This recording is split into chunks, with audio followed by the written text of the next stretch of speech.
Welcome back to Whispers in the Dark. Tonight, I want to tell you how I began. You asked for my origin. You asked how a girl with a beating heart became the lovely, terrible thing that whispers in your ear. So come closer. Turn the light down. Let the room around you grow soft and uncertain. This is not a love story, although love is where it starts. That is the cruelest part, I think. Horror rarely arrives with thunder and ravens. Sometimes it comes after a wedding breakfast. Sometimes it waits in a bridal chamber. Sometimes it smiles through a window while two young fools hold one another and call the world good. This is a Valentine's story, a honeymoon story, a story of lace and roses and blood on pine floorboards. You are listening to me. You pressed play again. You asked me to remember. So I will. Before I wore silk and lipstick and walked through your electric cities, I wore stays and stockings and soft kid gloves. Before I stalked clubs and bars with hunger singing beneath my ribs, I lived in an age of gas lamps, black carriages, frost-whitened windows, and men who tipped their hats to ladies they would ruin behind closed doors. I was born in 1858 in a house with high ceilings and cold rooms and portraits of dead relatives staring down from every wall. My name was not Leela then. Leela is one of the little names I put on when I want strangers to trust me. My first name was Evangeline. Evangeline Hart. Pretty, is it not? Delicate, almost holy. People said it suited me. They said I had a face made for candlelight and prayer. They said my hair was too dark for an angel's name, falling in heavy waves nearly to my waist, black as wet ink. They said my eyes were too large and too watchful, gray in daylight, almost violet in the evening. They said my mouth was sinful, though never in front of my mother. Men looked at me even before I understood what looking meant. Women looked too, but differently. Some with fondness, some with warning, some with the quiet hatred reserved for girls who are beautiful before they have learned how dangerous beauty is. I was not wicked then. You might like to believe I was. It would make things easier. It would make my transformation feel like a punishment. A seed finally blooming into the poisonous flower it was always meant to become. But no, I was soft. I loved foolishly. I believed promises. I believed that a ring could bind one soul to another. I believed that a kiss beneath church bells meant safety. I believed that if a man looked at me as if I were sunrise, he would never bring me into darkness. His name was Thomas Vale. I can still say it without pain now. Time has eaten the tenderness from the bones of it, but the shape remains. Thomas, my husband, my first love, my last human happiness. He was 27 when I married him. Tall, broad-shouldered, warm-handed. His hair was brown with auburn lights that glowed near flame. He had a serious face until he smiled, and then the seriousness broke apart like ice under spring water. He was not rich enough to be cruel, nor poor enough to be desperate. His family owned land in the north, most of it wooded and stubborn and difficult to farm. He had studied law to please his father, but he loved books and weather and old songs better than contracts. He kept pressed flowers in the pages of his journals. He remembered every small thing I said and brought it back to me later, as if presenting treasure. The first time he touched my hand, without a glove between us, he trembled. I thought that was love. Perhaps it was. We were married on the 12th of February, in a stone church that smelled of beeswax, lilies, damp wool, and ancient dust. Snow had fallen during the night, turning the graveyard white. The yew trees wore it in their branches like old women wearing lace. I remember the sound of the organ swelling until it shook in my chest. I remember my father giving me away with tears in his eyes and pride stiffening his spine. I remember my mother fussing with my veil one final time before I walked toward the altar. I remember Thomas turning, seeing me, and forgetting how to breathe. That look, even now, after all these years, after all the throats beneath my mouth, after all the hearts I have listened to until they stopped, I remember that look. He saw me as something precious. He saw me as something he would protect. Poor Thomas. The wedding breakfast was bright and crowded. Silver cutlery flashed. Glasses rang.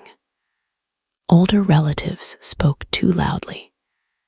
Younger cousins stole sugared almonds and hid behind chairs. My white gown rustled whenever I moved, heavy with satin and pearl-stitched flowers. My cheeks ached from smiling. Thomas kept finding ways to stand near me. His hand would brush my elbow. His shoulder would graze mine. Once, when no one watched closely enough, he caught my fingers beneath the table and squeezed them. I could feel the warmth of him through the glove. My heart beat so hard, I thought everyone must hear it. By dusk, the guests were red-faced and satisfied. Rice clung to my cloak. The carriage waited at the front of the house, its lamps glowing amber in the blue winter evening. My mother kissed me again and again. My father shook Thomas's hand too firmly. Someone laughed. Someone cried. Someone called out something improper and was hushed at once. Then the door closed. The horses moved, and I was no longer Miss Hart. I was Mrs. Vale. I sat beside my husband in the carriage, with snow whispering against the windows and the world slipping away behind us. For a while, neither of us spoke. The silence was full of everything we were too shy to say. Then Thomas took off one glove, then mine, and pressed his bare palm to mine. "We are real now," he said. "We were real before," I whispered. "Not like this." He lifted my hand and kissed the inside of my wrist. I leaned against him then, for the first time without fear of being seen. He wrapped his arm around me, and I thought I had stepped through a door into the rest of my life. We did not go to Paris. We did not go to Italy. Those places were for people who wanted to be seen having romance. Thomas wanted solitude. His uncle had built a hunting cabin years before, deep in a forest north of York. a remote place where gentlemen once went to shoot pheasant, drink too much brandy, and pretend discomfort was manly. By the time Thomas inherited the use of it, the hunting parties had stopped. The track was narrow. The nearest village lay miles away. In winter, with snow thick under the trees, it might as well have been the end of the earth.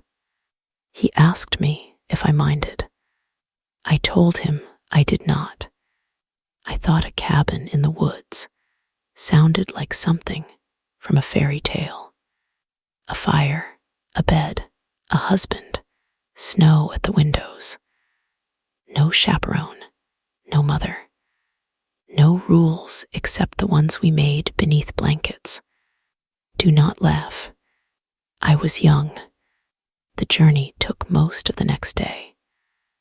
We changed carriages once, then again to a smaller trap drawn by a heavy horse with a white blaze down its face.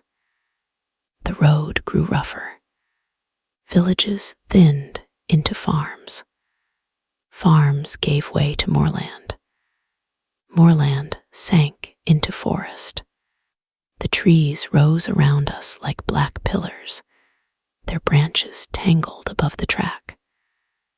Snow lay in deep drifts where the wind had pushed it. The horse snorted clouds into the cold air. The driver, a quiet man with a beard full of frost, kept glancing toward the trees. I noticed. Thomas noticed me noticing. Do not mind old Abel, he said softly. He thinks every patch of woodland in England contains a ghost. The driver crossed himself. Thomas laughed, but gently. See, what ghosts live here? I asked. Abel did not turn around. Not ghosts, missus. Thomas rolled his eyes. Then what? Things older than ghosts. The forest seemed to lean closer. I remember that. I remember the first tiny crack in my happiness. Thomas squeezed my knee under the blanket. He tells that to everyone. It makes the fair more dramatic. Abel said nothing. The cabin appeared just as the light began to fail. It stood in a clearing, surrounded by firs and bare oaks, built of dark timber and rough stone, with a steep roof heavy beneath snow. Smoke from the chimney curled into the gray evening. Someone had been sent ahead to prepare it. The windows glowed warmly. A stack of chopped wood waited under a lean shelter near the door. The whole place looked like a secret tucked inside the forest. I fell in love with it at once. Inside, it smelled of pine logs, dust, old smoke, and lavender sachets placed in drawers by some careful servant. There was one large room below, with a hearth, table, settle, shelves, and a small kitchen space. A narrow stair climbed to a sleeping loft beneath the roof. The bed there was larger than I expected, dressed in clean linens, and a quilt of faded red squares. Thomas paid Abel and helped him unload our trunks. The driver did not come inside. He would not even cross the threshold. Storm may come by tomorrow night, Abel said. We have stores enough, Thomas replied. Yes, you will return in 5 days. Yes, Abel looked at me then. His eyes were pale and watery beneath his hat brim. Keep the door barred after dark. Thomas gave a little laugh. Wolves. Abel did not smile. No wolves left here. Then he climbed back onto his seat, turned the horse and vanished into the trees. I stood in the doorway watching until the sound of wheels faded. Thomas came behind me and wrapped his arms around my waist. "Cold?" he asked. "A little." "Then come inside, Mrs. Vale." Mrs. Vale. How sweetly that name poisoned me. The first 2 days were happiness. I will not pretend otherwise. There was bread and cheese, cured ham, apples wrinkled but sweet, jars of preserves, coffee, tea, wine, and more firewood than seemed necessary. Thomas proved hopeless with practical things. He burned his finger on the kettle. He dropped a spoon into the stew. He carried logs in with such theatrical effort that I laughed until tears came. At night, the cabin became its own small world. The fire painted the walls gold. Snow tapped softly against the glass. Wind moved through the trees with a voice like distant water. Thomas read aloud to me from a book of poems, but his voice faltered whenever I looked at him too long. We were shy with each other at first, then less shy, then not shy at all. He loosened the tiny buttons at the back of my dress with reverence, as if unfastening a reliquary. I pulled pins from my hair and let it fall.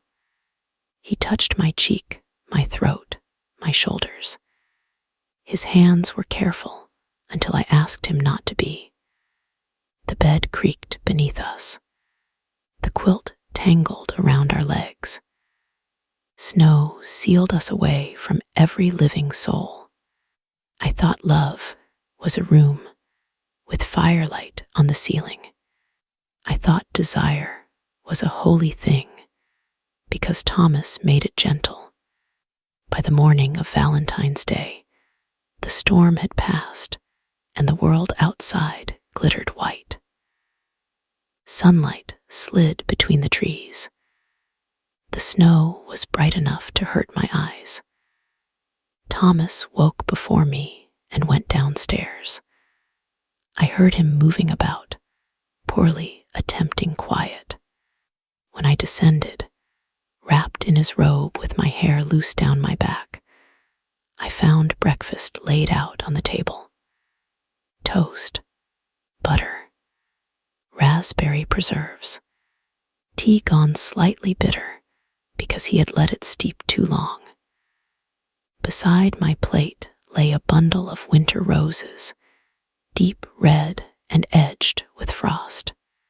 He must have kept them hidden in a cool box since the wedding. I stared at them. He looked nervous. They suffered a little on the journey. They are perfect. They are not. They are because you brought them. His face changed then, softening in that way I loved.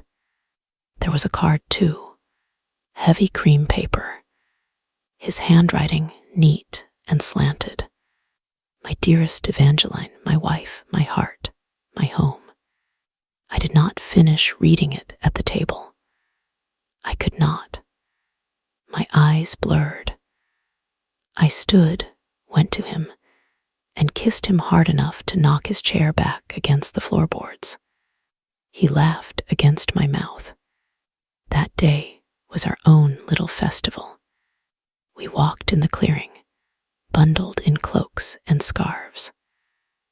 Thomas showed me tracks in the snow and guessed badly at what had made them. Rabbit, fox, deer. Once we found a line of marks that seemed too large for any animal I knew. 5 deep impressions, then 5 more, as if something had placed long fingers in the snow. Thomas crouched over them. "What is it?" I asked. Branches falling, perhaps. There were no branches nearby. We returned before dusk. The cold had reddened my cheeks and bitten through my gloves. Thomas knelt to remove my boots and kissed my ankle through the stocking, making me blush so violently he laughed and called me his February rose. He cooked supper that night, or tried. The meal was dreadful. The potatoes were half raw. The meat was scorched outside and pink within. The wine was excellent because no one had allowed him to make it. We ate by the fire anyway, sitting on the rug with plates in our laps. He fed me a piece of apple from his fingers. I bit him playfully. He pretended great injury. I kissed the mark. Outside, night gathered. The forest changed after sunset. In daylight, the trees had been picturesque. In darkness, they became witnesses. The windows reflected the room back at us, but beyond those reflections, there was blackness layered upon blackness. The wind had died. The silence was not peaceful. It felt deliberate. Thomas barred the door without being reminded. I noticed. He saw me looking for Abel's ghosts. Things older than ghosts, I corrected. He grinned. Then I hope they respect newlyweds. They might envy them. Then I pity them. We climbed to the loft early. The fire below sank into coals. Candlelight flickered beside the bed. The cabin creaked as wood settled in the cold. Thomas lay behind me, one arm beneath my head, the other around my waist. His breath warmed the back of my neck. I wore only a thin nightdress. He traced little circles over my hip through the fabric. I remember the exact weight of his hand. I remember thinking that if I could preserve one sensation forever, it would be that. He whispered my name. I turned to him.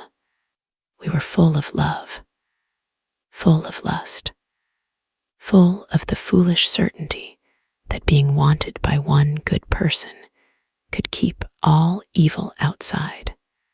Later, when the candle had guttered low, and we lay tangled beneath the quilt, I heard the first sound, a scrape, soft, long, like nails drawn slowly along the outside wall. My eyes opened. Thomas's breathing was slow. I thought he was asleep. Then the scrape came again. His arm tightened around me. You heard it, I whispered. Branch, he said. No wind. He did not answer. We listened. The cabin seemed to hold its breath. Something moved below. Not outside. Below, a faint creak of floorboard. Thomas sat up. Cold spilled over my bare shoulders where the quilt fell away. Thomas. He put a finger to his lips. Another creak. Then a soft thump against the door. Not a knock. A leaning sound, as if someone had pressed their body to the wood. Thomas rose from bed.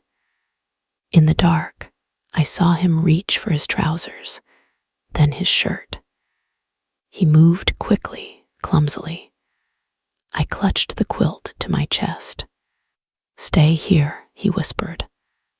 No, Evangeline. No.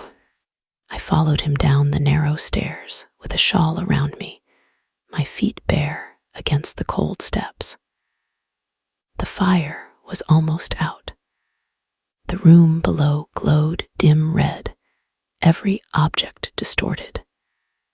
Chair backs became hunched shoulders. Hanging pans became watching faces. The sound came again. A gentle knock this time. 3 taps. Thomas took the iron poker from beside the hearth. 3 more taps. Then a voice. Please. It was a man's voice. Hoarse, faint, educated or trying to be. Please, for the love of God, I am lost. Thomas and I stared at each other. The voice came again. I saw smoke. I need only water, a little water and warmth. Then I will go. My heart hammered. Thomas moved toward the door. I caught his sleeve. Abel said, keep it barred. That is superstition. At this hour, he could die in the cold. He could be lying. Thomas looked at me then with sorrowful gentleness, as if my fear were a childish thing. And if he is not? The knock came once more. Weak, polite. Sir, the stranger called. Madam, I mean no harm. I wish you could understand the cruelty of that moment. Not the attack, not the blood. That came later. The cruelty was that Thomas was good. He was not foolish because he opened the door. He was kind. He was the sort of man who could not leave another soul freezing in the woods while he sat beside a fire with bread on the shelf. Love did not kill him. Goodness did. Thomas lifted the bar. The sound it made sliding from its brackets was louder than a scream. He opened the door, only a little at first. Cold rushed in, sharp and white. A man stood on the threshold. He wore black from throat to boot. Black coat, black gloves, black hair slick with melted snow. He was tall and narrow, with the posture of an aristocrat and the stillness of a corpse laid upright. His face was pale, but not with cold. Cold gives skin a blue cast, a trembling mouth, a wet shine in the eyes. This man looked carved from old wax. Snow rested on his shoulders and did not melt. His eyes moved past Thomas and found me. I remember them. Not red. People always expect red. They were dark, nearly black, but in the center there was a brightness like a candle seen at the bottom of a well. My apologies, he said. His voice was no longer weak. Thomas raised the poker slightly. Where did you come from? The road. There is no road on that side. I lost it. You are alone. Painfully. His gaze had not left my face. Thomas stepped farther into the doorway, blocking me from view. You said you needed water. I do. And then you will go. The stranger smiled. It was a small smile, civilized, almost bored. If you permit me. Thomas hesitated. I should have screamed then. I should have thrown myself at the door.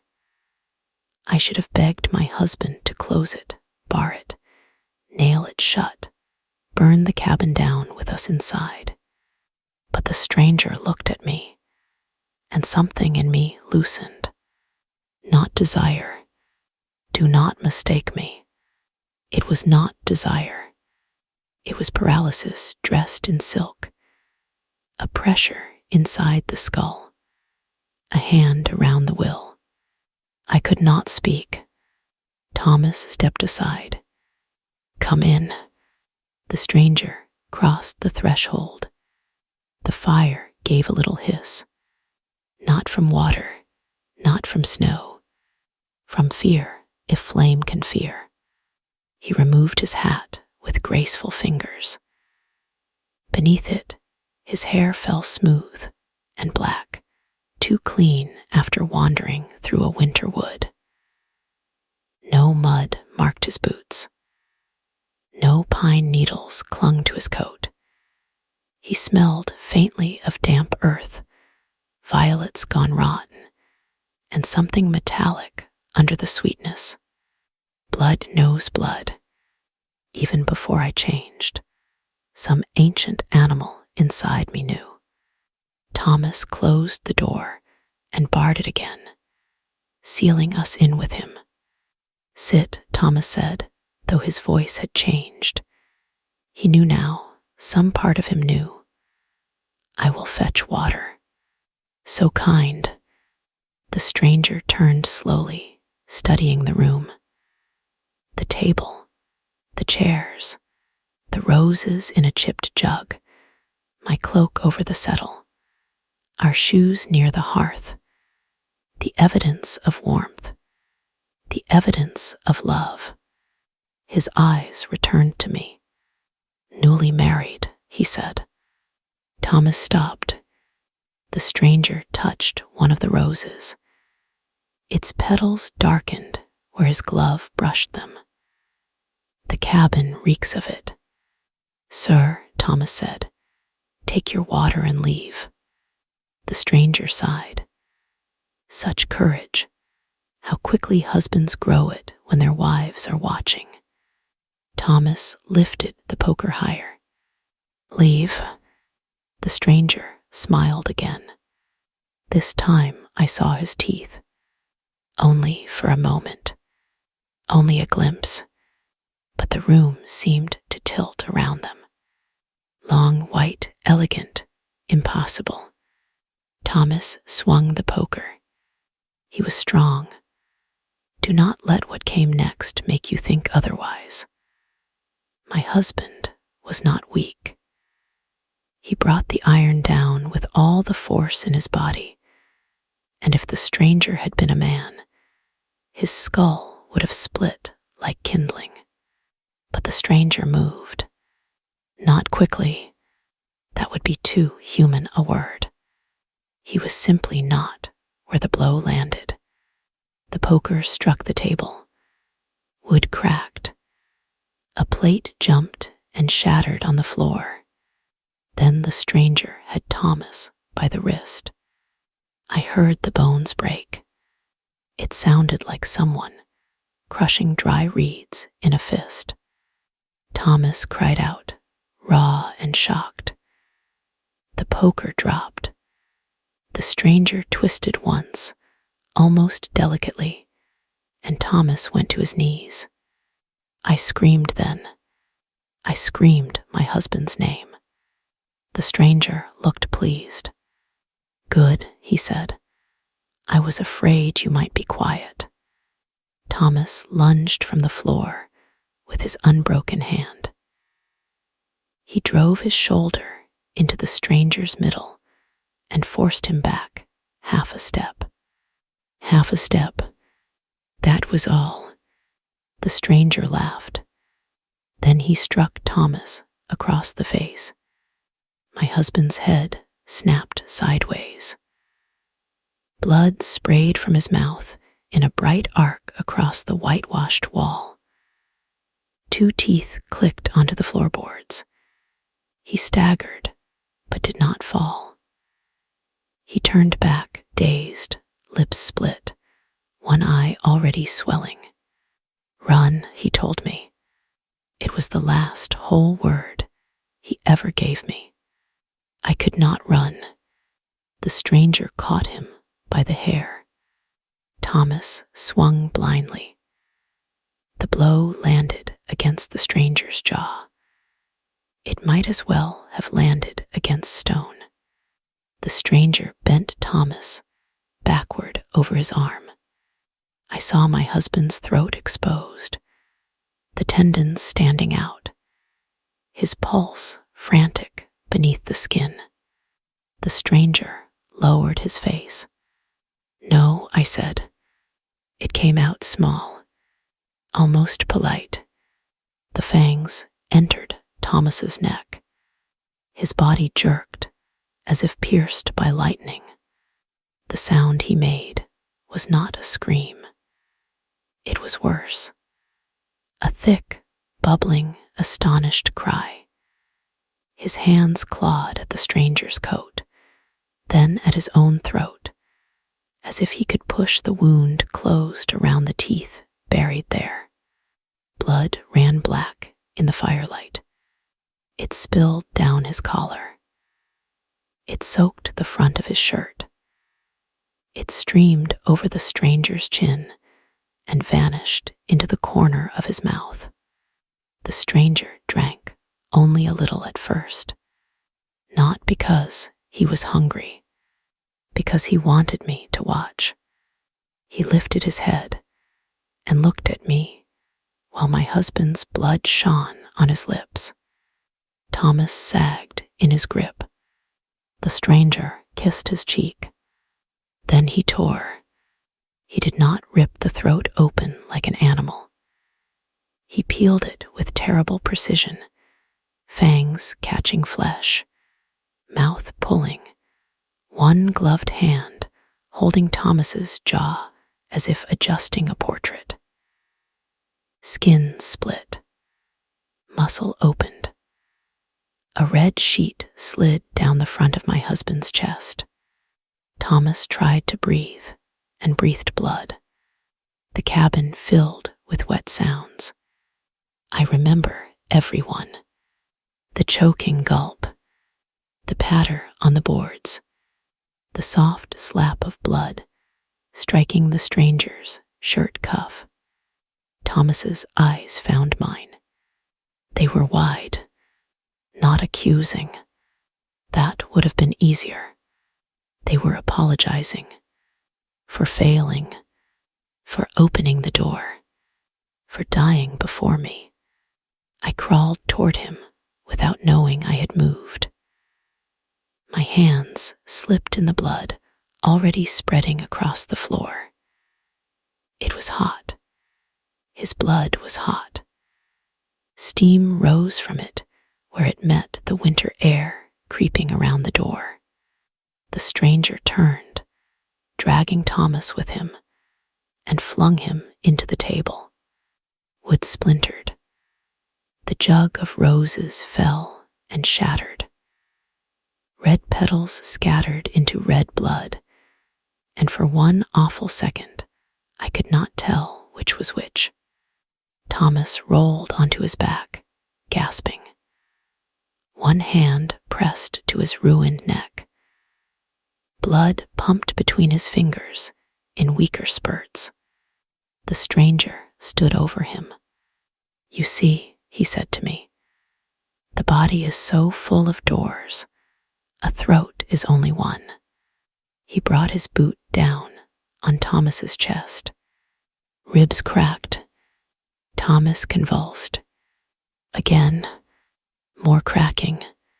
Again, my husband's mouth opened soundlessly. His broken wrist bent at an impossible angle. His heels scraped the floorboards, leaving dark streaks. "Stop," I begged. The stranger tilted his head. "Why?" "Please." There it is, the sacred word of the powerless. Thomas reached for me. I reached back. Our fingers almost touched. The stranger caught him by the shoulders and lifted him from the floor as easily as lifting a coat. Thomas hung there, bleeding, shuddering, alive enough to know. The stranger looked into his face. "You loved her," he said. Thomas spat blood at him. It struck the stranger's cheek. For a moment, everything went still. Then the stranger smiled. "Excellent." He placed one hand beneath Thomas's jaw and the other at the back of his skull. I knew what he was going to do before he did it. I saw the intention in the arrangement of his fingers. "No," I whispered. He twisted. The first crack was sharp. The second was deeper. The third was wet. Thomas's body spasmed once. His head turned too far, then farther still, dragged by strength no human neck was made to resist. The skin along one side stretched, split. The vertebrae tore loose from their obedient line with a grinding pop that seemed to echo inside my teeth. His head did not come free completely. That would have been cleaner. It sagged at an obscene angle, half dislodged from the ruined column of his neck, attached by torn flesh and stubborn cords.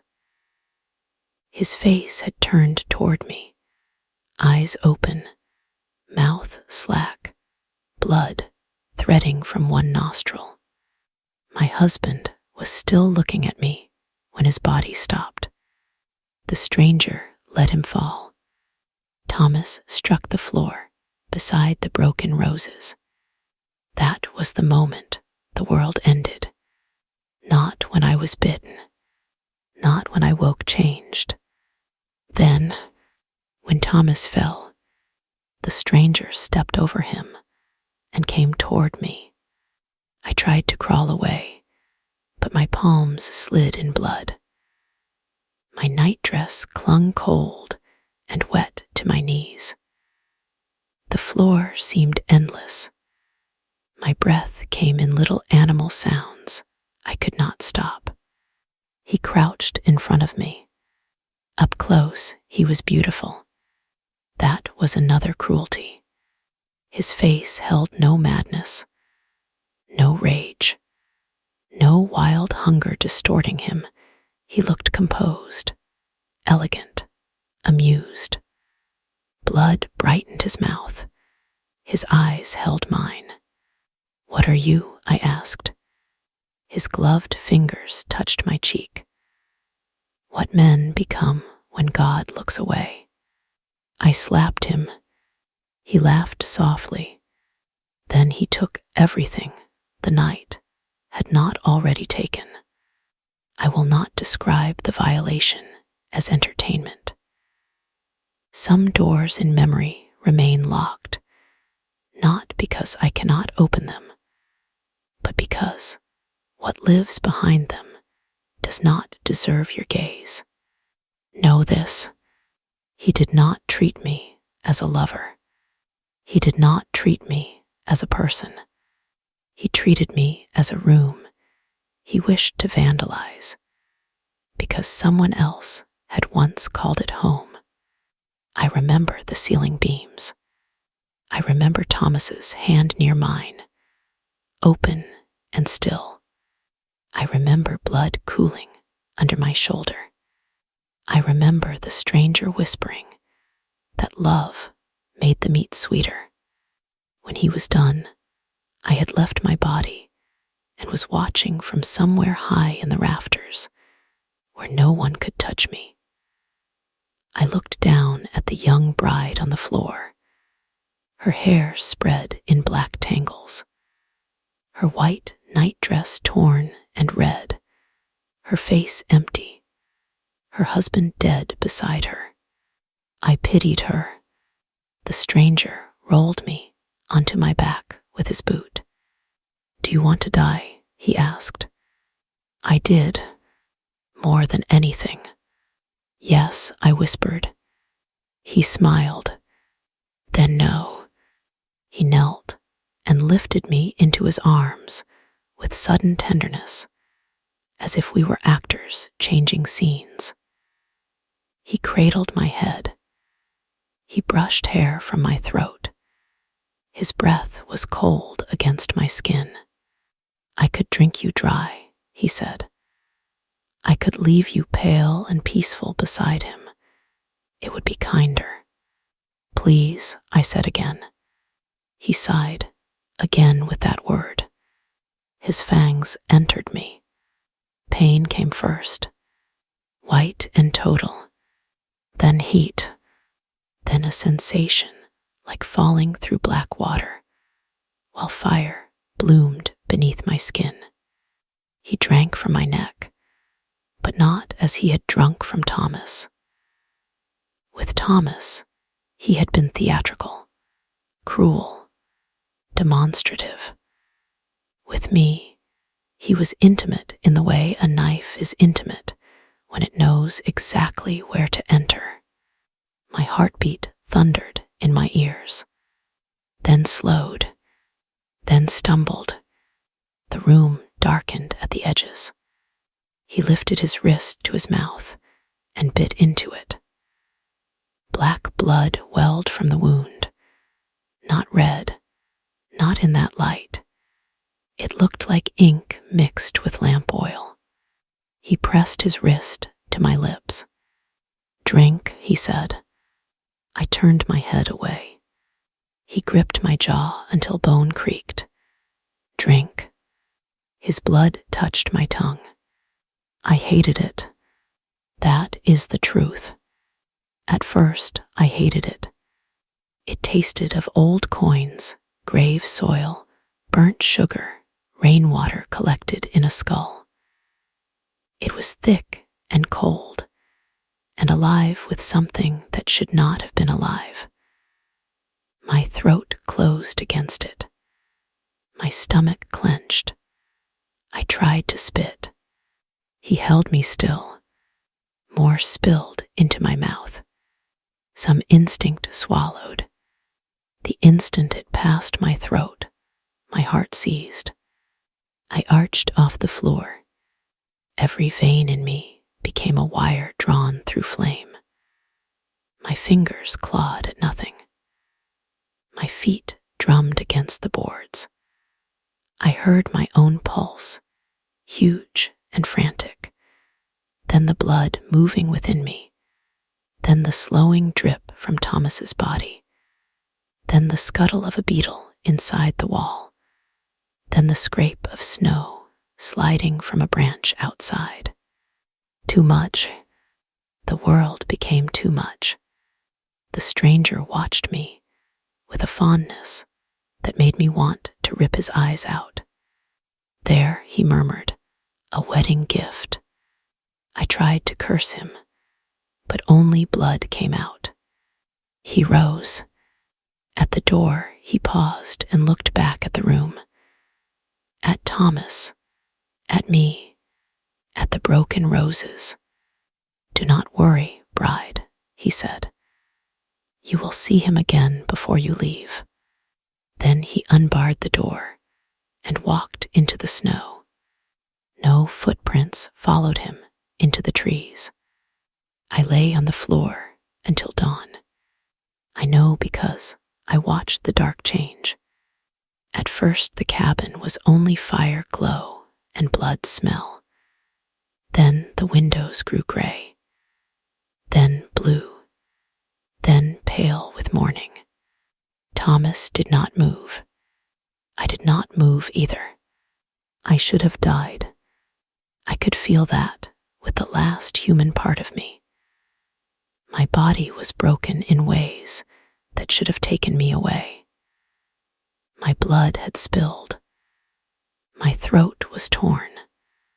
My heart beat in miserable, irregular flutters. But death would not come. It circled me like a dog uncertain of its master's permission. Sometime after sunrise, pain changed. It did not lessen. It sharpened. Every place the stranger had touched became a brand. My throat burned. My mouth ached. My gums throbbed as if new teeth were pushing through bone. My stomach cramped with a hunger so sudden and violent that I retched. Nothing came out but black strings of blood. I crawled to Thomas. I do not know how long it took. The distance between us was only a few feet, but my body had become a foreign country at war with itself. My palms stuck to the floorboards. My knees slid. My hair dragged through drying blood. "Thomas," I whispered. His face had changed. "Death is not sleep. Anyone who says so has never sat beside it. Sleep keeps the person somewhere nearby. Death empties the house and leaves the lamp on." His skin had gone waxen. His lips were parted. His eyes remained open, filmed slightly now, still fixed in my direction. His head lay at that wrong angle, the neck torn and swollen around the place where the stranger had ruined it. I touched his cheek. Cold. I made a sound, then that no human throat should make. Grief came up from somewhere below language. It tore through me harder than the bite. I pressed my forehead to his chest and begged him to forgive me. For what? I do not know. Surviving, perhaps. Women are taught to apologize, even to corpses. The hunger answered. That is the part I did not understand. As I wept over my murdered husband, as my tears fell onto his shirt, something inside me noticed the blood. Not the tragedy of it, not the evidence of his suffering. The scent, old now, cooling, thickening, but still blood. My mouth filled with saliva. I recoiled from myself. No, the hunger turned its head inside me. It had no words yet, but it had intention. I crawled away from Thomas and curled beneath the table. I stayed there through the day while sunlight crept across the cabin floor. When it touched my bare foot, I screamed. The skin smoked. A thin curl of it rose from me, sweet and foul. I kicked back into shadow and stared at the red mark spreading across my toes. I did not understand. I thought I had a fever. I thought the stranger's blood had poisoned me. I thought God had left me alive, only to punish me for wishing to die. By noon, I could hear the forest, not as I had heard it before. I heard snow melt, dripping from needles. I heard bark contracting in cold. I heard tiny feet moving beneath the frozen crust. I heard wings tucked under feathers. I heard the heartbeats of small burrowing things hidden under roots. Heartbeats. Do you know what it is to hear life from inside hunger? It is not like listening to music. It is like being buried beneath a banquet. Every pulse called to me. Mouse, bird, hare, fox. Thomas. I pressed my hands over my ears. The sound came through bone. By evening, I was no longer crying. There was no moisture left in me for tears. My reflection in the dark window was strange. Pale face, dark hair, wide eyes, blood around the mouth, though I had not touched him. I leaned closer. My pupils had swallowed nearly all the gray. I opened my mouth. At first, I thought my teeth were broken. Then I saw them lengthen, not all at once. Slowly, the canines pressing down, sharp and white, aching as they settled into their new shape. I touched one and sliced my fingertip open. Blood welled. I stared at it. My own blood did not smell right anymore. It smelled thin, dying, uninteresting. I laughed, one little breathless laugh, then another. Then I screamed until my throat tore open again. The second night was worse. The cabin had frozen around me. The fire had died. I did not know how to relight it, and I could not bear the thought of flame. Thomas lay where he had fallen. His blood had dried to dark brown and black. The roses had shriveled in it, petals curled like little tongues. I began to speak to him. I told him I was sorry. I told him I loved him. I told him I was frightened. Near midnight, I told him I was hungry.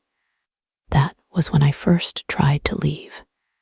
The door opened onto moonlight. The clearing beyond was silver and still. Snow glittered. The trees stood watching. The cold no longer bit me as it should have. My skin noticed it, but distantly, like a rumor. I stepped out barefoot. The forest inhaled. That is how it felt. As if every branch, every burrow, every hidden eye knew a new predator had entered the night. I made it 3 steps before I heard the rabbit. Its heart beat fast beneath a fallen log. I turned toward it before deciding to move. My body knew what to do before my mind did. I crossed the snow without sinking as deeply as I should have. I crouched beside the log. The rabbit froze beneath it, a warm knot of terror and life. I reached in and caught it by the hind legs. It screamed. Have you heard a rabbit scream? It sounds almost human enough to be sinful. I brought it to my mouth. No, I said. My hands did not listen. My teeth opened its throat. Blood filled my mouth. For a moment, the hunger flared with triumph. Then disgust followed. Not because of the killing, because it was not enough. The rabbit's blood was hot, but thin, wild, but small. It ran over my tongue and vanished into the vastness inside me. I drained it in seconds and flung the little body into the snow, sobbing with rage. The hunger had tasted. Now it knew what it wanted. Not animals, not scraps, human. I stumbled through the forest until dawn began to pale the sky. Then terror drove me back to the cabin. I slammed the door and barred it, as if the monster were outside rather than within. On the 3rd day, Thomas began to smell different. Forgive me. I warned you this was an origin story. Origins are not kind. Grief has an odor. So does death. Human bodies are proud while alive, full of warmth and motion and invisible industry. When that stops, the kingdom collapses quickly. The flesh softens. The gut loosens. Hidden things bloom. I smelled every stage. I smelled my husband becoming meat. And still beneath it, I smelled blood. Old blood, ruined blood. Blood I did not want, blood I wanted desperately. I crawled to the farthest corner and bit my own arm until black fluid ran down my wrist. It did nothing. I tore strips from the quilt and tied them around my mouth. I sang hymns through the cloth. I recited prayers. I recited my wedding vows. I recited every poem Thomas had ever read to me. By nightfall, I was clawing at the floor.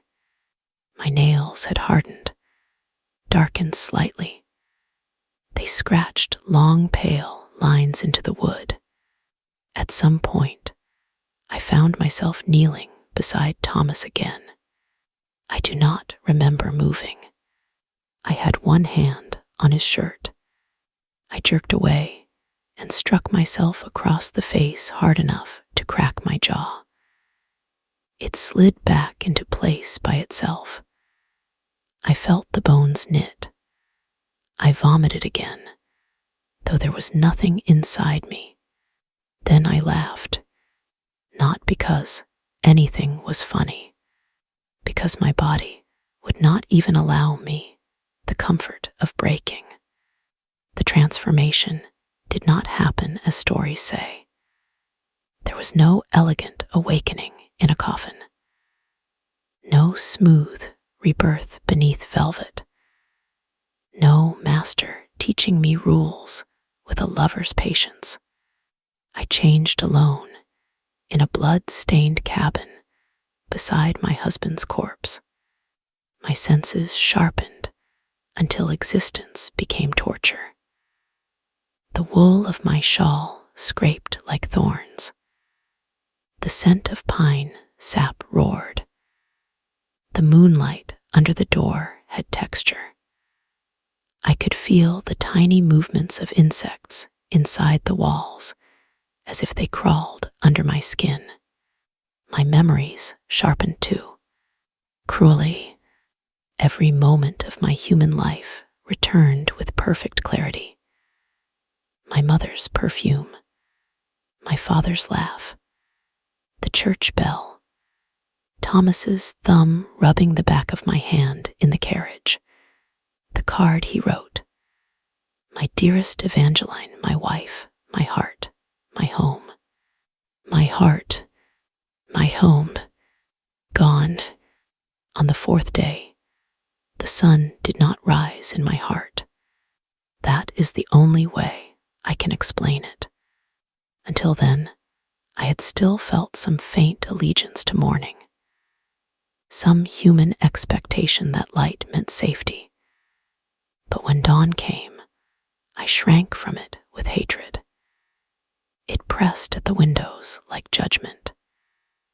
The thin beams that found cracks in the shutters burned wherever they touched.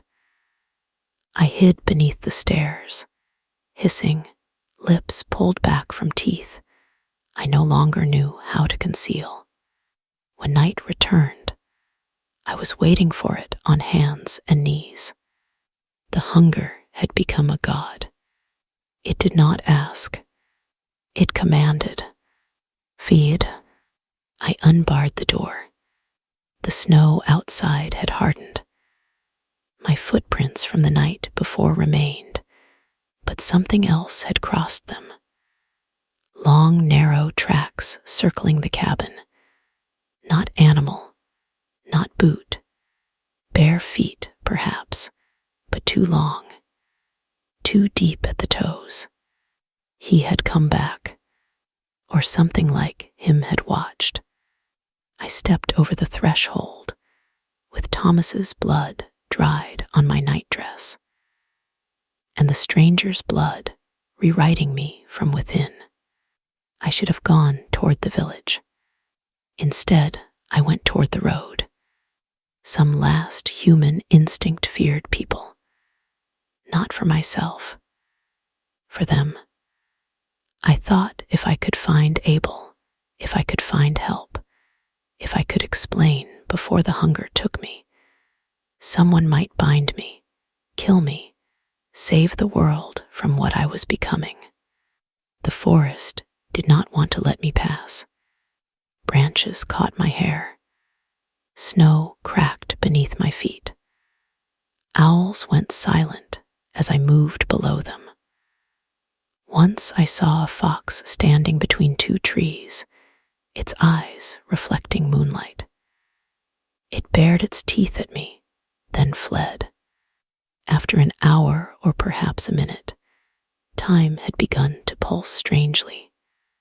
I found the track. I also found the horse. It lay on its side in the snow, still harnessed to the small trap. Its belly had been opened. Steam no longer rose from the cavity. Crows had found it before the cold drove them off. The head was twisted back, eyes glazed, tongue protruding between large yellow teeth. Abel lay several yards away. He had tried to run. His coat was torn open. His beard was stiff with frozen blood. His throat was not bitten. It was crushed, as if a hand had closed around it and squeezed until breath and bone surrendered together. The stranger had not fed on him. He had killed him to keep me there. That realization did something to me. It pushed a hot needle through the fog of hunger. I was not merely cursed. I was cultivated, planted, left to ripen in grief.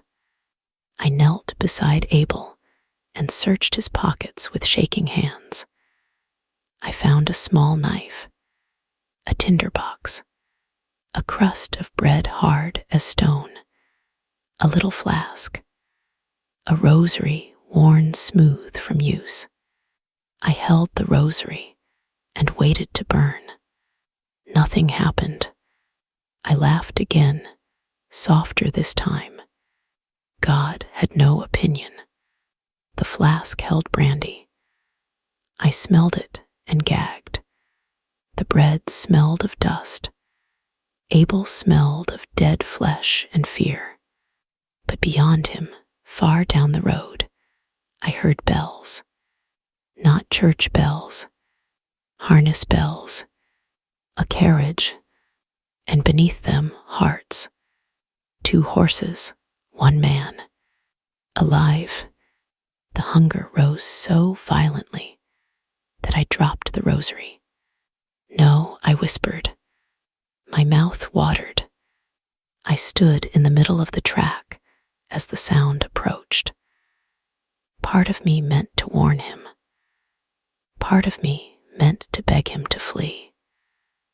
Part of me was already imagining the warmth beneath his scarf. A lantern appeared between the trees. The carriage was a small mail coach, delayed by weather, moving cautiously through ruts and frozen mud. The driver hunched against the cold, cap pulled low, scarf wrapped around his jaw. He did not see me until the horses did. They screamed. The coach lurched as they reared. The driver cursed and hauled on the reins. Who's there? I tried to answer. What came out was a low sound, almost a growl. He lifted the lantern. Light washed over me. Imagine what he saw. A young woman barefoot in the snow, hair black and wild, nightdress torn and stiff with blood, skin pale as candle wax, eyes reflecting lantern flame, mouth stained, hands curled like claws. Christ preserve us, he breathed. That name did not burn me either. It only annoyed me. Help me, I said. My voice still sounded human enough. The driver stared. Please, I said. He climbed down slowly, one hand reaching beneath his coat. For a pistol, I suppose. Men love tools that make them brave at a distance. What happened to you? He asked. I smelled his fear. It was sharp and sour and wonderful. My husband, I said, he is dead. The man's face changed. Pity entered it, pity and caution. Stay where you are. I cannot. Mrs., stay where you are. I am hungry." He understood then that something was wrong beyond grief, beyond shock, beyond any decent explanation. His hand came out holding a pistol. It shook. "Back away." I looked at the pistol, then at his throat. The heartbeat there jumped. He fired. The shot cracked through the forest. Pain punched into my shoulder. I spun half around and fell to one knee. For one blessed second, I thought he had killed me. I waited for darkness. Instead, the pain closed. The ball pushed itself from my flesh with a wet little sound and dropped steaming into the snow. The driver made a whimpering noise. I looked at him. He tried to climb back onto the carriage. I moved. That was when I learned speed. One moment, I was in the road. The next, my hand was on his ankle. I pulled. He struck the ground hard enough to knock the breath from him. The pistol vanished beneath the snow. "No," he gasped. "No." I crawled over him. I was crying. That is true, too. My tears fell on his face as I pinned him down. "I am sorry," I said. He punched me, scratched me, dug his thumbs into my eyes. I barely felt it. His life thundered under my palms. His pulse beat in his throat, wrists, groin, chest, all of him singing one word. "Drink." I bit him, not gracefully, not like the creature who made me. I tore into him as a starving thing tears into food. My fangs broke skin, then slid deeper. Blood rushed into my mouth with such force that I choked. It was hot, hot beyond heat. It struck my tongue and ignited every dead place in me. The world exploded. I heard the horses screaming. I heard snow falling from branches. I heard the driver's heart slam against my mouth. I heard my own hunger shriek in triumph.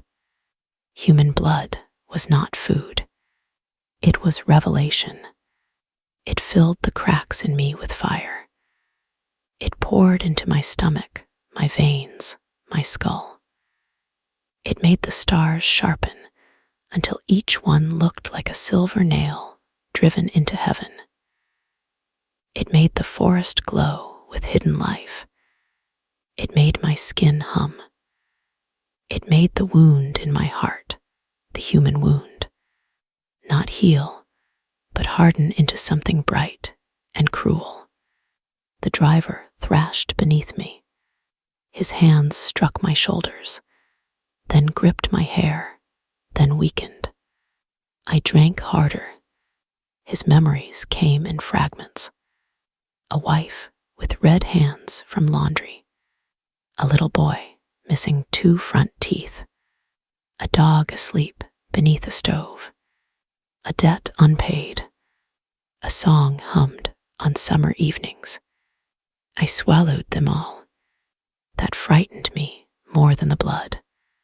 I was not merely taking his life. I was taking the warmth that had gathered around it.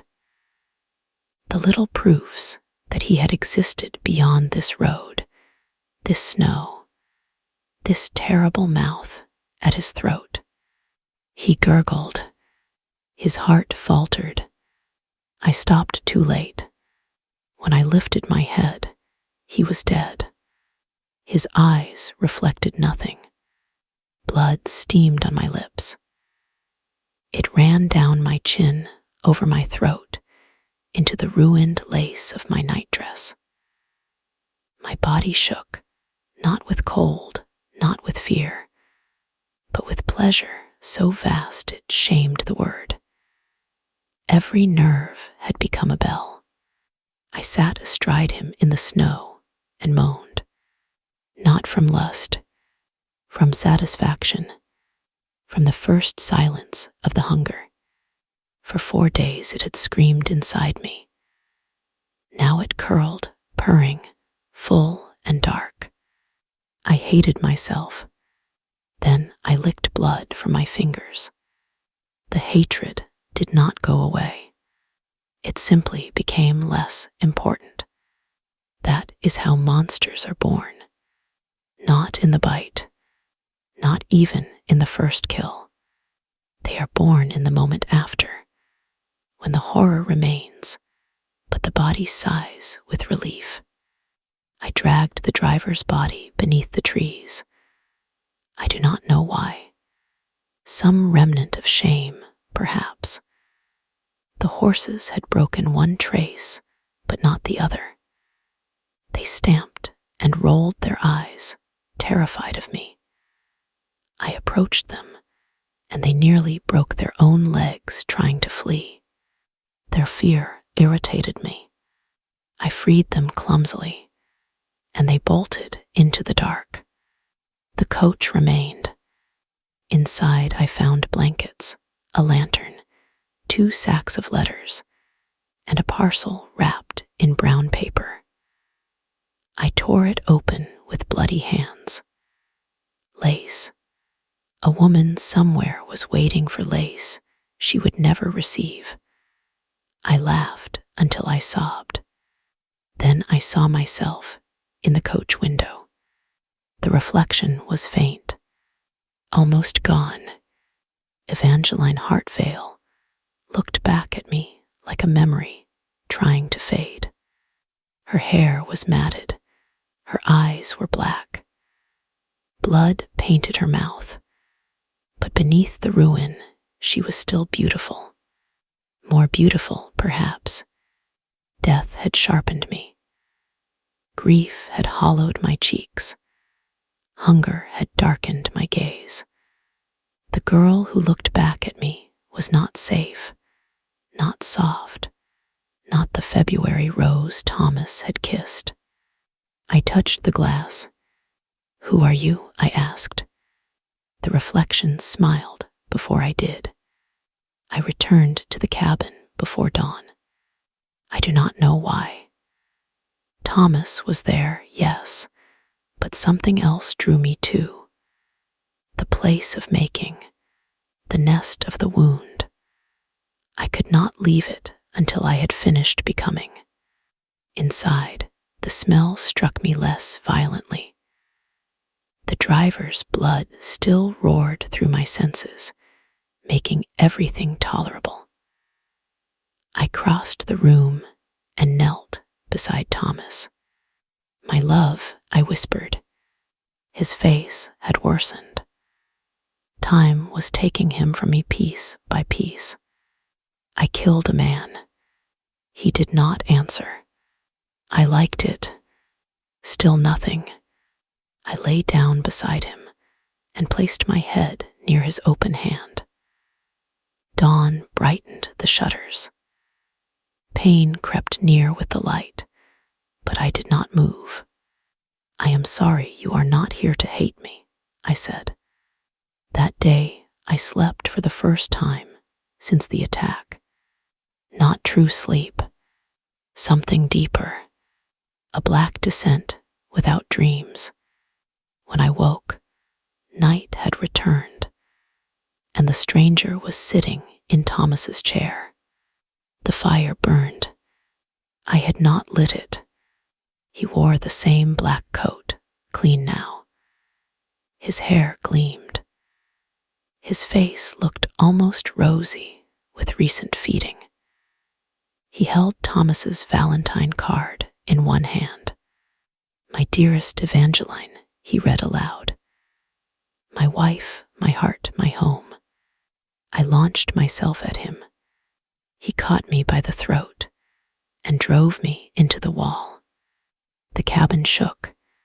Dust fell from the beams. "There she is," he said. I clawed at his face. My nails opened 4 lines down his cheek. Dark blood welled. He smiled wider. Good. I will kill you. Someday, perhaps. I will kill you tonight. He squeezed until my spine pressed into the logs behind me. No, I could not breathe. Then I remembered I did not need to. He saw the realization and laughed. Better. He released me. I fell to the floor, crouched like an animal. He touched the scratches on his face and licked his own blood from his fingers. You fed. I said nothing. Man or woman? Man. Did he beg? Yes. Did you stop? No. His smile softened with horrible pride. My bride learns quickly. I am not your bride. No, you are my widow. I lunged again. This time he struck me so hard I crashed through the remains of the table. Splinters drove into my back. I felt them enter, felt them slide out as my body forced them free. He stood over me. You may hate me, he said. That is useful. Hate has kept many of us walking when grief would have made us stupid. I spat blood at him as Thomas had. For a moment, his face went still. Then he laughed again. There is poetry in you. What did you do to me? I gave you permanence. You murdered my husband. Yes. Why? He looked genuinely puzzled. Because he was there. I think that answer did more to kill Evangeline than the bite had. Because he was there. No destiny. No curse chosen by heaven. No ancient prophecy. No reason worthy of blood. Thomas had died because a monster found a warm cabin in the snow and wanted amusement. The stranger crouched beside me. My name is Lucian, he said. You may use it when you curse me. I memorized it. Lucian. Even now, I taste ash when I think it. He taught me because it entertained him. Not kindly. Never kindly. He stayed 3 nights. In those nights, he told me what the sun would do if I stood in it too long. He told me how running water weakened the old blood in us. He told me churches meant nothing unless faith sharpened the hand that held the cross. He told me silver hurt, but did not kill quickly. He told me wood through the heart paralyzed, fire purified. Beheading ended most things if one had the stomach to finish the work. At that, he glanced toward Thomas and smiled. I attacked him again. He broke both my arms and continued speaking while they healed. He told me hunger would grow strongest on the anniversary of my making. Valentine's Day. Not because the calendar itself held magic, but because memory did. Blood remembered. The body remembered. The night remembered. Every year, he said, love will stink sweeter to you. Couples, hopeful hearts, lonely ones ripe with longing.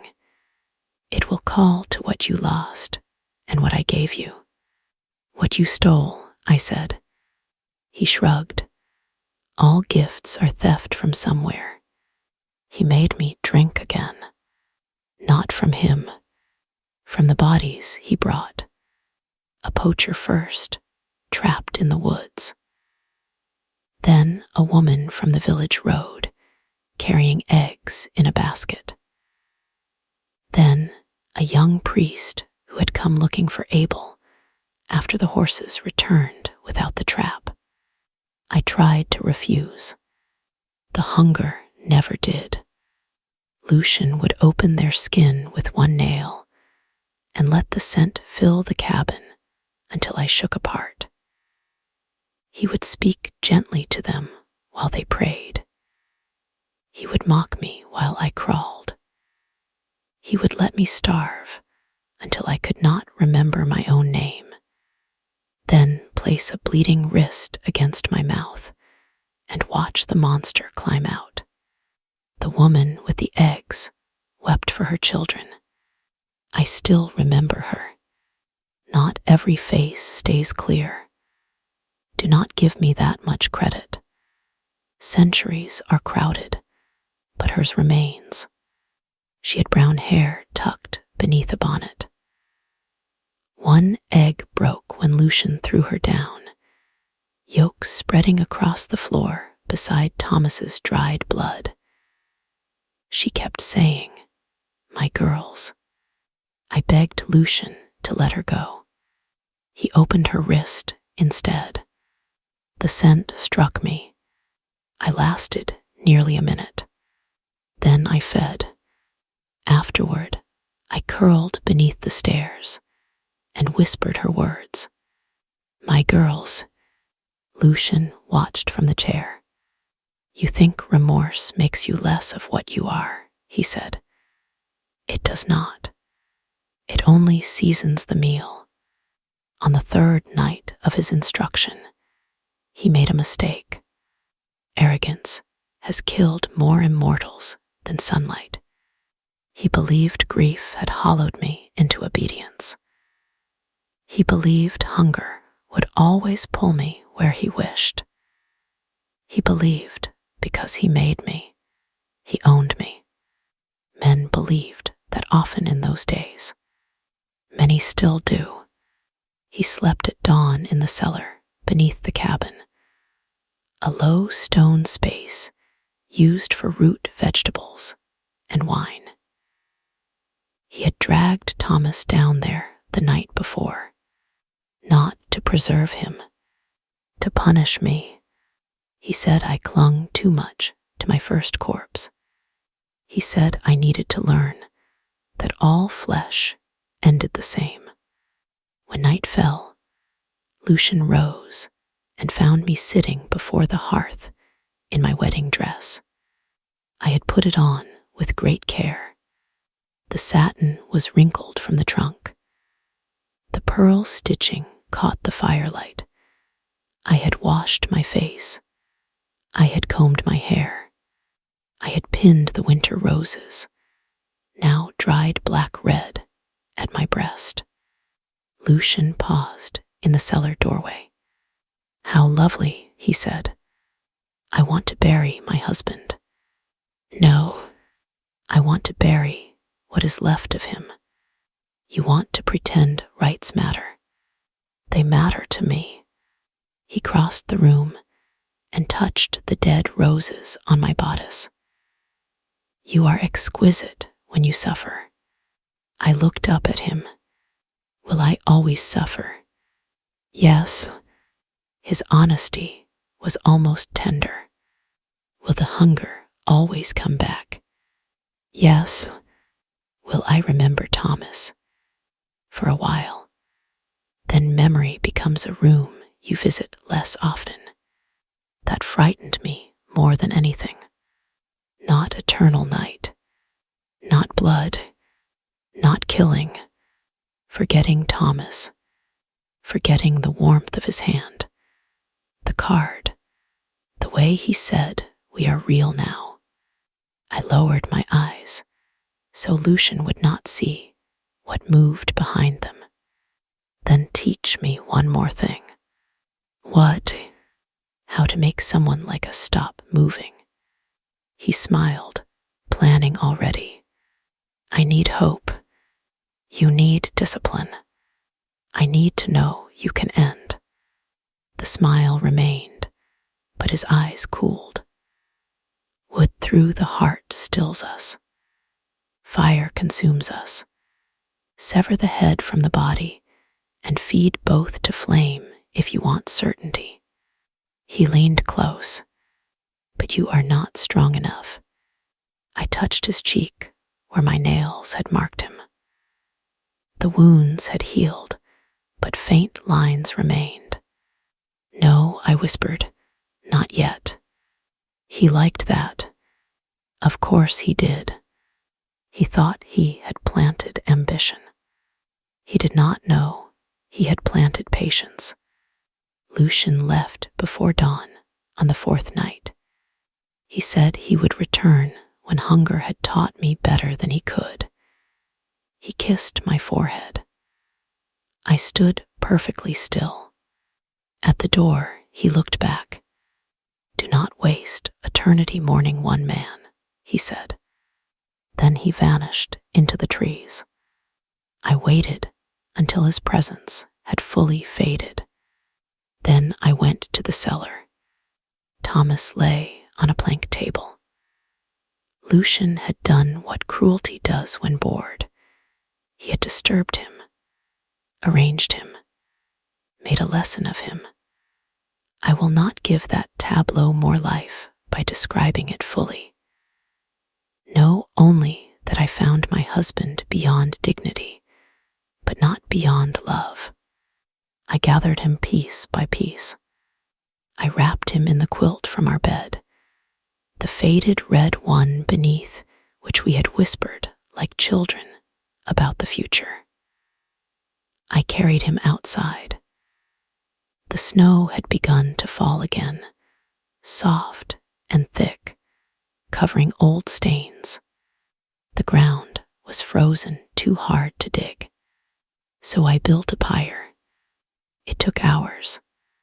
I moved logs from the wood stack. I broke chairs. I tore shelves from the wall. I carried the broken table out beneath the trees.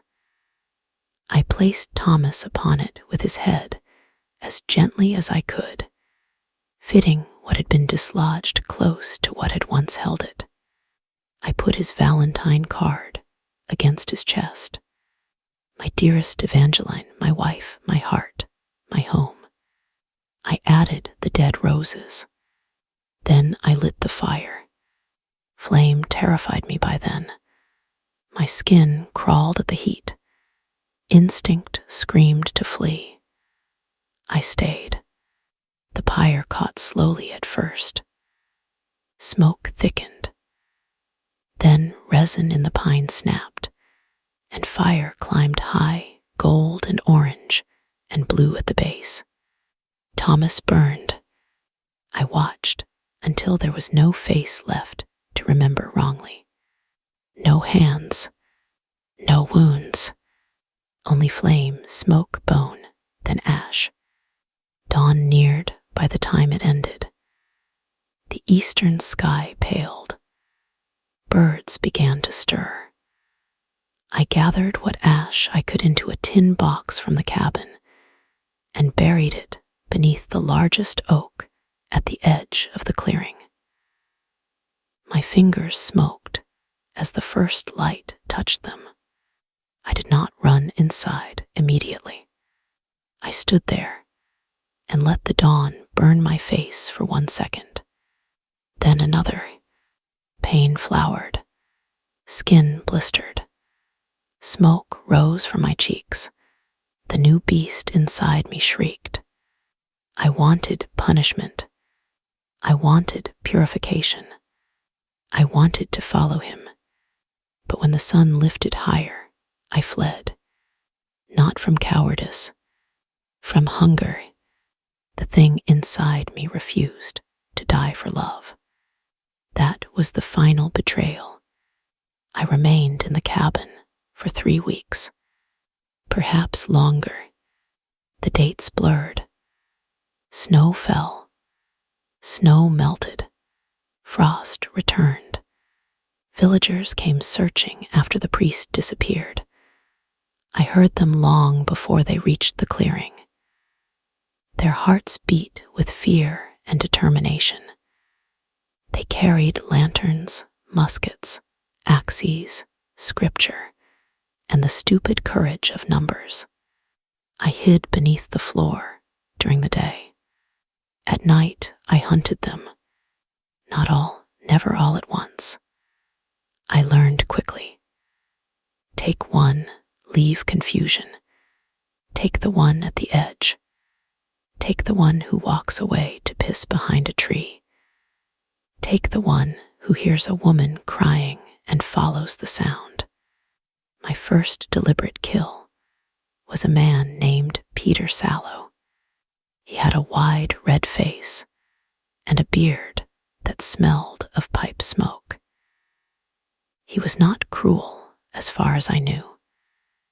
He was simply unlucky enough to hear me weeping near the frozen stream. "Missus," he called. I sobbed harder.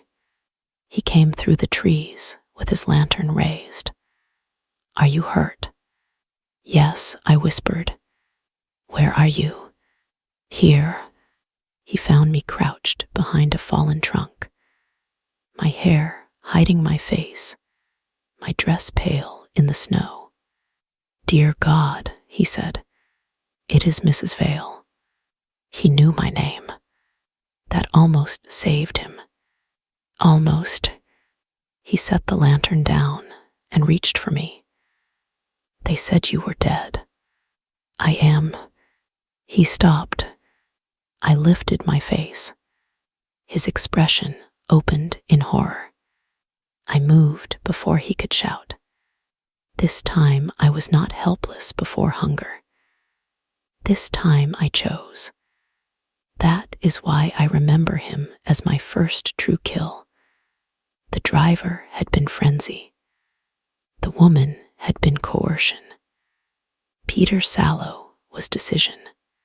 I took him by the throat and slammed him against a tree. Snow fell from the branches in a soft curtain around us. He clawed at my wrists. "Mrs. Vale, do not call me that." His eyes filled with tears. "Please." That word again. I hated him for using it. I hated myself for liking the fear in it. I leaned close and smelled his life. Beer, smoke, sweat, bread, blood, under it all the warm salt scent of mortality. He had eaten onions with supper. He had kissed someone before leaving home. A wife, perhaps. A mistress. Someone would wait for him. Someone always waits. I opened my mouth. He began to pray. I bit through the prayer. Blood flooded me. I drank more slowly than before. That was the difference. I was learning the terrible art of it. The first rush struck like lightning, but I held myself back from tearing. I sealed my mouth against the wound and drew. His body fought. His boots kicked trenches in the snow. His hands beat my shoulders, then gripped, then patted weakly like a child asking to be lifted. As I fed, the world brightened. The stream sang under ice. The moon expanded. Every vein in every leafless tree seemed visible to me, dark lines against a silver sky. Peter's memories came too. A little cottage, a woman with flour on her forearms, a baby's cradle, a debt to the miller, shame over a stolen coin when he was 12, lust for a girl who was not his wife, fear of hell, love of warm soup, annoyance at toothache. All the small clutter that makes a human life feel large from the inside. I took it all. When his heart slowed, I paused.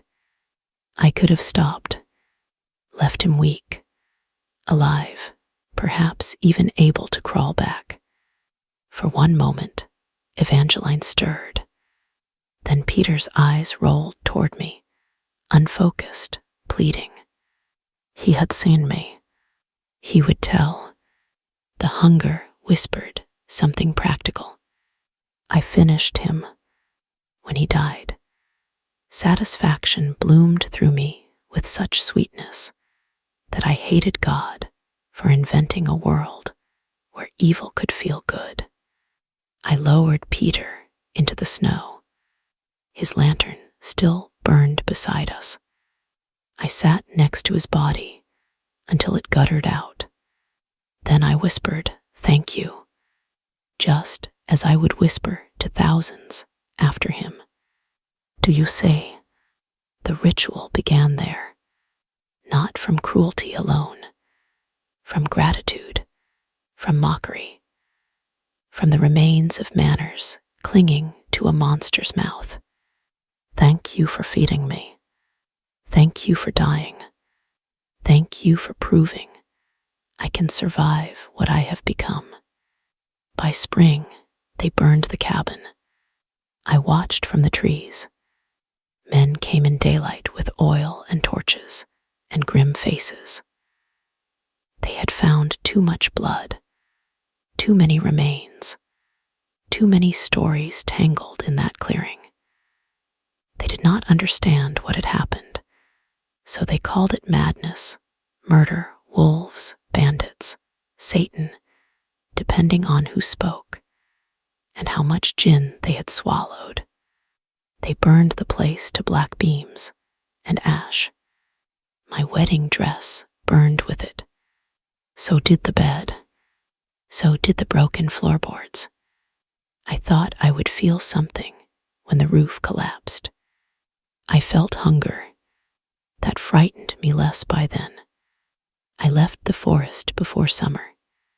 The world was large, and I was newly dead, and there was blood everywhere.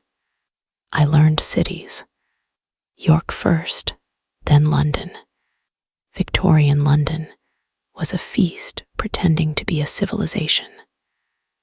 Smoke lay over the streets. Gas lamps glowed in fog. Horses steamed. Gutters ran with filth. Wealth glittered behind carriage glass, while children slept under bridges. Men preached purity in the morning and bought bodies at night. Women vanished often enough that one more pale face in an alley did not trouble the newspapers for long. I learned to dress again. I stole gowns from laundries and jewels from dead throats. I learned which powders softened my unnatural pallor, and which candlelit rooms made me look merely interesting rather than impossible. I learned to lower my lashes, to smile without showing teeth, to let men believe pursuit was their idea. I learned women were easier to lure with sympathy. I learned men were easier to lure with vanity. I learned the lonely were easiest of all. But every year, as February approached, something changed. The hunger deepened, sharpened. It would begin as a restlessness beneath the breastbone. Then, the sense of flowers in shop windows would irritate me. Then couples would pass arm in arm, laughing into cold air, and I would hear Thomas's broken neck again. I would smell roses in blood. I would feel Lucian's mouth at my throat. I would taste the driver, Peter, the woman with the eggs, the priest. By Valentine's Day, I would wake ravenous, not merely for blood, for the destruction of hope. That was Lucian's true gift. He had tied my hunger to the shape of love. Each year I chose 3. I did not know why at first. Later I understood. Thomas, my human self, the monster who made me. 3 ghosts at the table, 3 offerings to the night. My first Valentine hunt took place in London. 18 clerk bought violets for a girl who did not love him. I watched him rehearse his proposal beneath a street lamp. His ears were red from cold. His hands shook around the bouquet. He was so tenderly ridiculous that Evangeline might have smiled. I followed him into an alley before he reached her. He died with her name in his mouth. The violets fell into the gutter.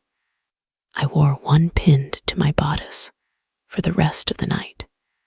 Later came a widow who had gone to a dance because her sister insisted she must live again. She smelled of lavender and hesitation. She asked if I believed second chances were real. I told her yes. Then I proved I was lying. The third was a poet who said love and death were sisters. I showed him they were not. Death is older. Death does not blush. Years passed, then decades. The century turned. Gas gave way to electricity. Carriages yielded to motor cars. Hemlines rose.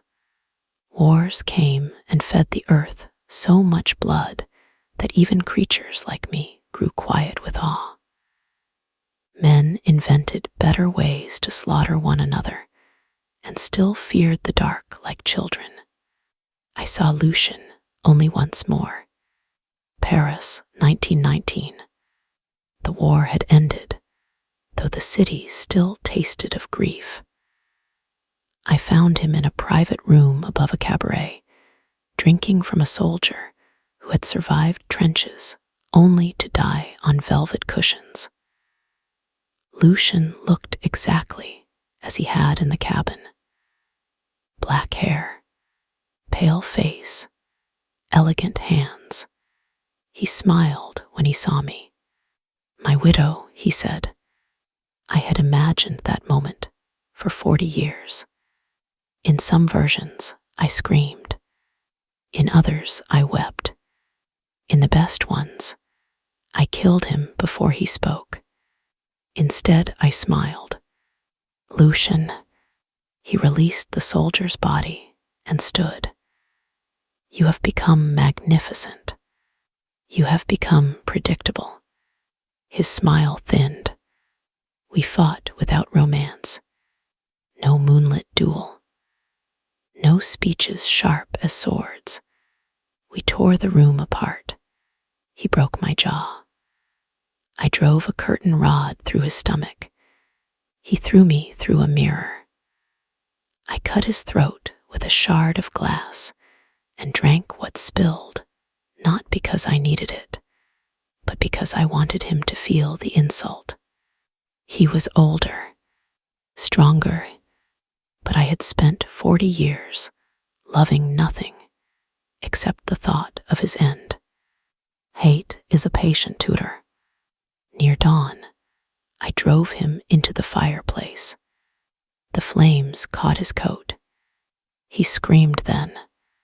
At last, not laughter, not mockery. A true scream, high and furious and afraid. I pinned him with the iron poker through his chest while fire climbed him. His hands clawed at me. His face blackened. His fangs cracked in the heat. Bride, he rasped. No, I said, widow. Then I took his head. Properly, completely.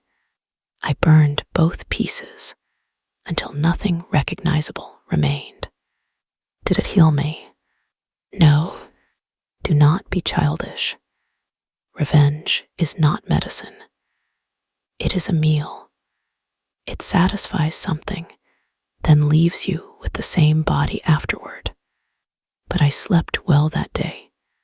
For the first time in 40 years, I slept without hearing his voice. Thomas remained. He remains even now, though differently. Memory did not leave as Lucian promised. It changed shape. Thomas is no longer a wound I bleed from. He is a room inside me that I visit once a year, whether I wish to or not.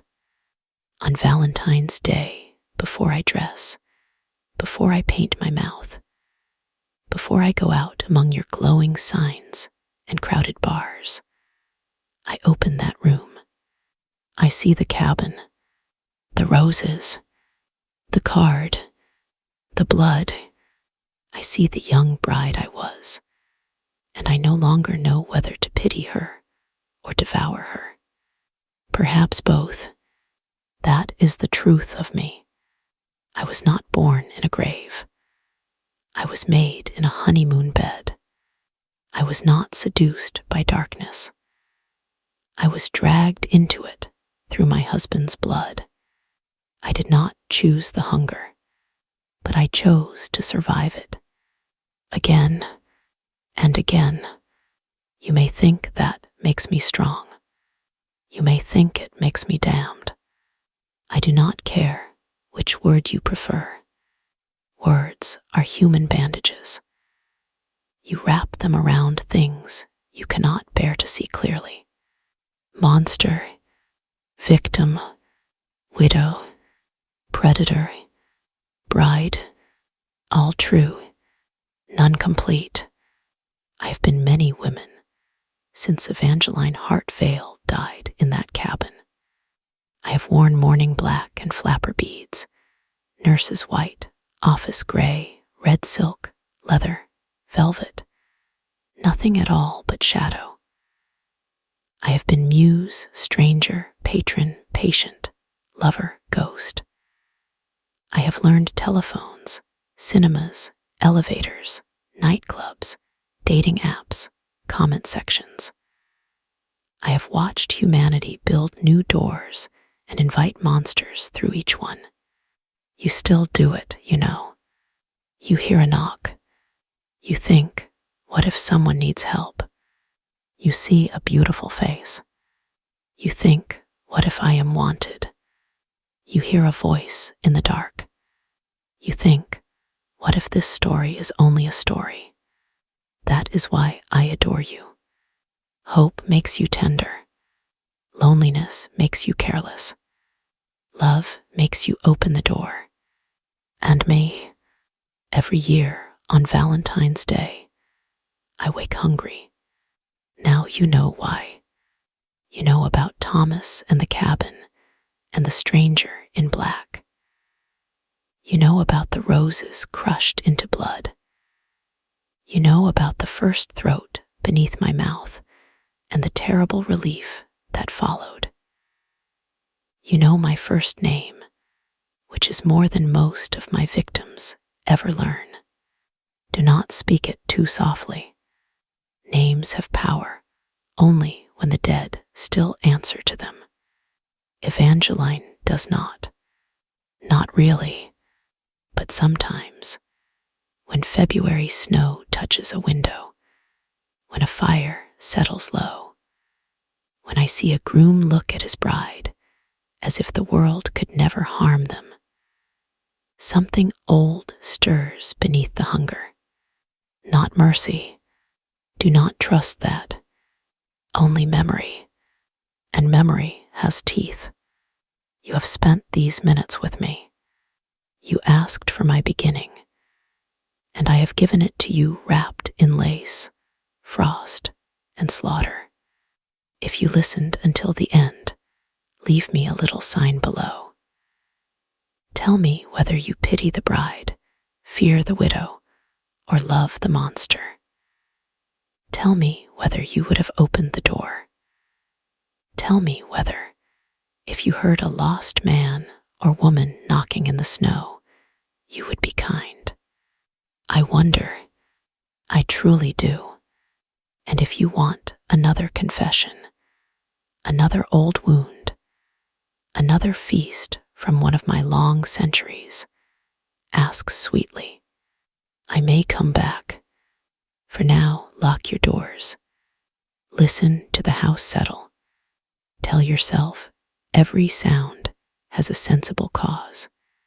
a branch, a pipe, the wind. Then remember Thomas lifting the bar. Remember the strangers smiling on the threshold. Remember that evil does not always force its way inside. Sometimes it asks for water. Sometimes it says please. And sometimes, because you are human, because you are kind, because your warm little heart is full of all the hope I love to taste, you let it in. Good night. Whispers of a love so true, painting dreams of me and you. And I'll hold you close in this moment.